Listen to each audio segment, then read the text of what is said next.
В Галатском районе сняли режим ЧС муниципального характера. Напомним, в период паводка в районе пострадали 86 жилых домов, более 200 дворовых территорий, межпоселковые и подъездные дороги, сельскохозяйственные объекты и пашни. В течение 5 дней вода стояла в селах Актемцы и Хатачу, и только в воскресенье начала постепенно убывать. Сейчас в обоих населенных пунктах уровень воды ниже рейки. Сегодня в селе Актемцы работники районной и наследной администрации совершили подворовый обход жителей с целью определения объема восстановительных работ. Помимо жилых домов, паводок разрушил участок межпоселковой дороги Актемцы-Тюхтюр. Наше учреждение занимается подготовкой документов.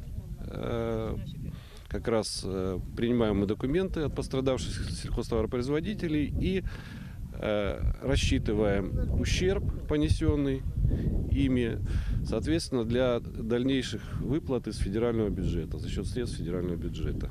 То есть мы передаем эти документы в Минсельхоз, а дальше передаются документы в правительство и принимается решение о размере выплат.